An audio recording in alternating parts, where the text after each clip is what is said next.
Hello everyone. Today we are going to start the second part of the topic, how federalism is practiced in India, or what are the reasons for the success of federalism in India. So this topic is named as language policy. As I said in the previous video, we have seen linguistic states, how states are formed on the basis of language spoken. 14 states were formed. Then we have seen states organized on the basis of different culture, ethnicity, and geography. Today we will see language policy. This is the second test actually. Second test for Indian Federation is the language policy. Why it is said as test? If you remember now, Sri Lanka didn't do well in this language policy test. How we have seen their Sinhala language speakers, they were in majority, but they did promote their language, but at the same time they neglected the language of minorities. They neglected Tamil language, right? So we have seen what was the result. We have seen civil war happened there.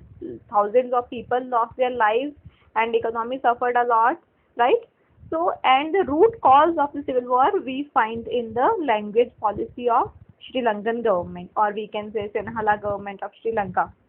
So here, but India, it has done really very well in this test of language policy. Why we say this as a test? Because language people, for people, the language, whatever language people speak, it is very sensitive topic for them, right? If we say someone speaking wrong for their language, whatever they speak, people feel really hurt, right?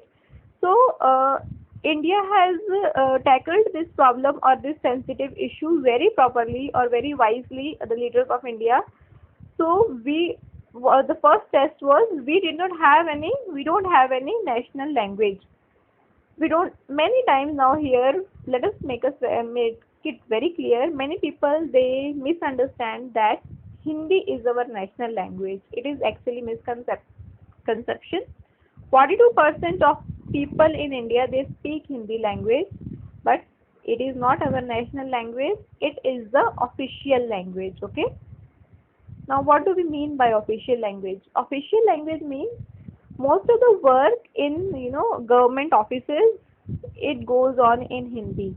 Now, you might have seen Prime Minister's address to nation. He spoke in Hindi, neither in English nor in any other regional language, but he spoke in Hindi.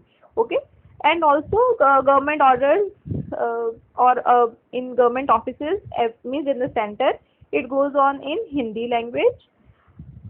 Now you will say that this way it can be the national language only, but it is not so. Because why we do, what is the difference then between national and official language?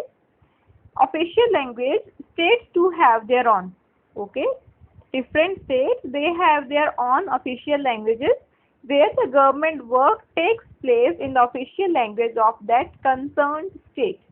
Now imagine, let us take example of electricity bill only. Because why I am taking this example, because many of you, most of you, I think everyone of you, they might have seen your home electricity bills at home.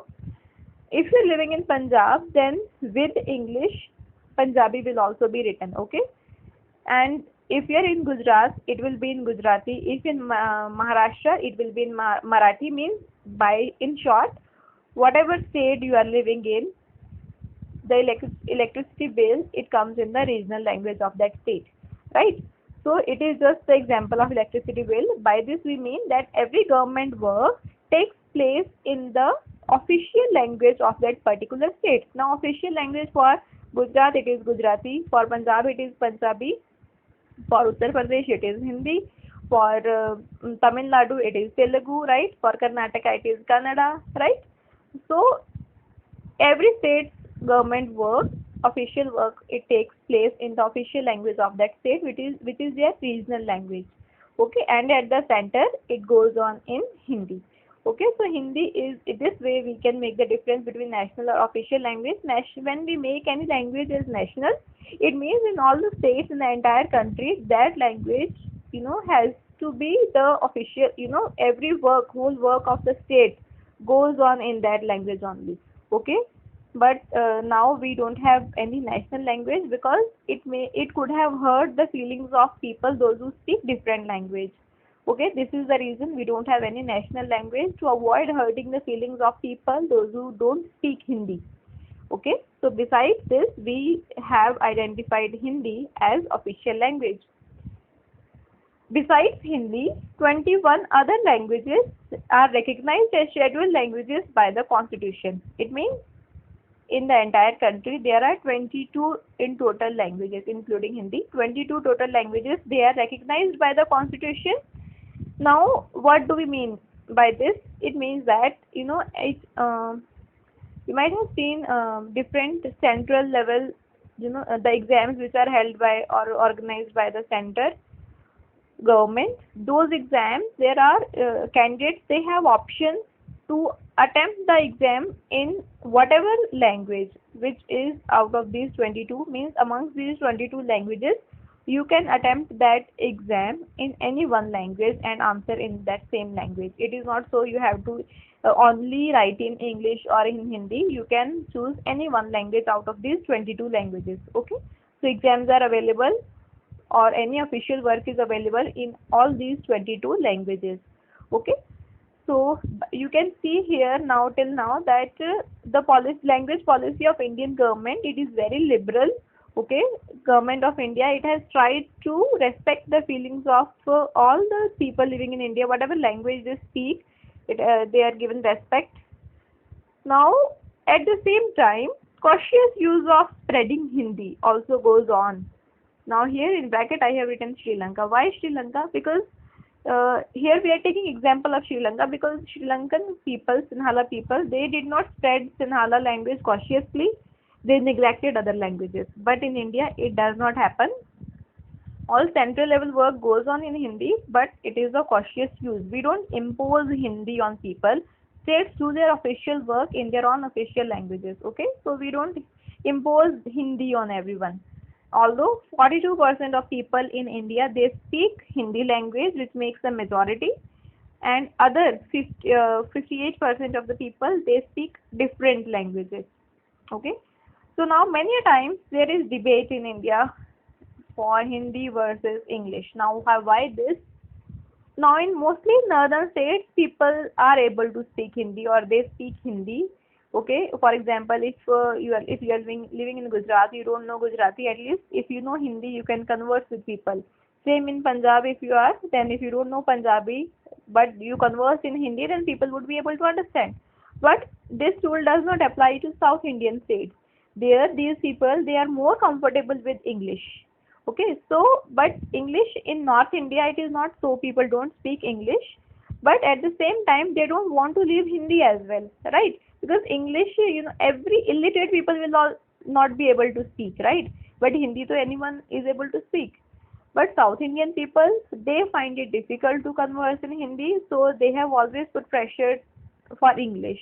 Okay, so debate goes on between Hindi and English. So for this, to solve this problem, English is also used as official language, mostly in the court hearings, in the High Court, Supreme, or any courts. The court hearings goes on in English language only, so that uniformity is maintained, and every official work, if there is one regional language, at the same time there will be English language also with it. Okay, so English is also maintained as official language to create the uniformity. Because if the South Indian people, they cannot speak Hindi, it does not mean, they will not converse with the people of North India, because they are also part of the same country. So there needs to be conversation. They will mingle with the other people. So there needs to be one medium of conversation. So that medium is English.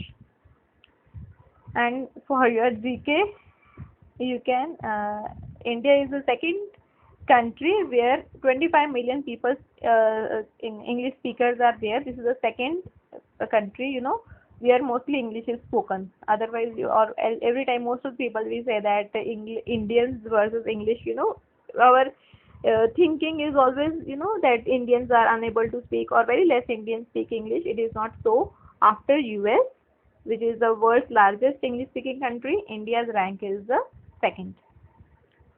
This was just for your knowledge. Then promotion of Hindi still continues. Proportion does not mean imposition of Hindi.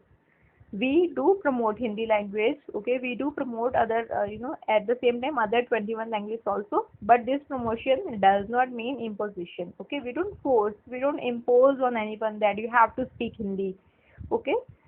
So this is all about language policy of India. You also might have understood or might have thought, or you might appreciate the wiseness of Indian leaders, that how wisely they reacted or they tackled this sensitive issue of language, and how beautifully they have made the arrangements for different languages. And this is the reason we say that Indian federalism is a successful federalism, because especially the language is very sensitive issue, okay. So we have tackled it very beautifully, and people, they don't have any issue with it, okay. And because we say we are studying it under the topic how federalism is practiced in India, this is how we practice, okay, by giving powers to the states, by giving by recognizing their demands, by listening to their demands, okay, and by not imposing anything on them, okay. So we have divided, we have not made any language as national language, but we have recognized other 21 languages also as the official language, and we have only official languages, no national language, okay. So you also must appreciate this part, or how India beautifully passed this test of language policy or successful language policy. This is the other reason of India as a successful federal country. There can be two ways: one federal country, or the other successful federal country. If you compare the same with any player, you can say he is a player, but another one comes, we say he is a successful player, right? So India is a federal country, but at the same time it is successful federal country, and success lies in the way we practice federalism, okay. We have made the language policy, we have made linguistic states, and another, now next video we will see center state relations. It has also made India a successful federal country. We'll see in the next video. Thanks for watching. Let me know your queries if you have any.